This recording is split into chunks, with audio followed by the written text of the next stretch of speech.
આદિવાસી tiger ને જેની આતુરતાપૂર્વક રાહ જોઈ રહ્યા છે, જેની ન્યાયની આશા માટે જે આપણા ટાઈગરની આશા રાખીને બેઠા છે, આપણા વચ્ચે એમનું માર્ગદર્શન કરવા માટે અનંત પટેલ સાહેબ વચ્ચે આવે છે. અનંત પટેલ સાહેબ,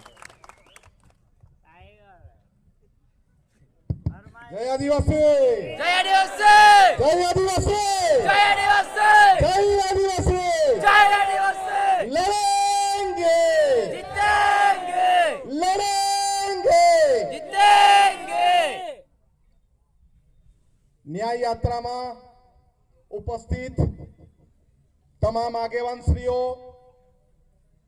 મહુવા તાલુકાના આગેવાનો, ભોપડા ગામના સરપંચ તેમજ રૂઢી પ્રથા ગ્રામ સભાના અધ્યક્ષ એવા રમેશભાઈ, યુસુફભાઈ, કલ્પેશભાઈ અને આપણી વચ્ચે વિશેષ ઉપસ્થિત એવા દર્શનભાઈ, અહીંના સ્થાનિક આગેવાનો વિપુલભાઈ, પ્રકાશભાઈ, સતીશભાઈ, પરિમલભાઈ, સરપંચશ્રીઓ, તાલુકા પંચાયતના સદસ્યશ્રીઓ અને તમામ યુવાન આગેવાનો, બધી જ વાત આપણી કરી દીધી છે. પરંતુ મને એવું લાગે કે આપણે કોલ આપીએ પછી જ કેમ પોલીસ એનું કામ કરે, મને સમજ નથી પડતી. અને આપણે સાચી વાત માટે ન્યાય યાત્રા કારણે પોલીસ એમ કે અનંતભાઈ એ નહીં આવવા જોઈએ, કે આ મહુવા પાકિસ્તાન છે, કે અનંતભાઈ એ નહીં આવવા જોઈએ.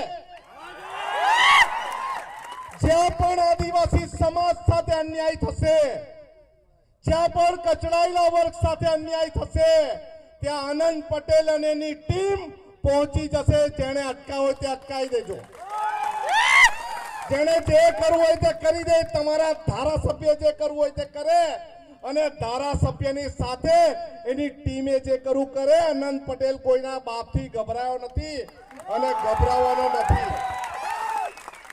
પરંતુ સુરત જિલ્લાના જ ગૃહમંત્રી અને સુરત જિલ્લામાં જ પલસાણા પાસે કારેલ ગામમાં હસમુખ દોડિયાને મારી નાખે. એ સુરત જિલ્લાના મહુવા તાલુકામાં અસામાજિક તત્વો મારી એક દીકરીની છેડતી કરે અને તો કોઈ ધારાસભ્ય કઈ બોલે નહીં. અને એ જ મહુવા તાલુકાના ભોપડા ગામમાં મારા આદિવાસી ભાઈ પર દાંતેડા ને પાવડાથી હુમલો કરે. આવા ધારાસભ્ય તો ડૂબી મરવું જોઈએ. અરે 2 લાખ રૂપિયા 2 લાખ રૂપિયા 2 લાખ રૂપિયા આપ્યા એમ કે.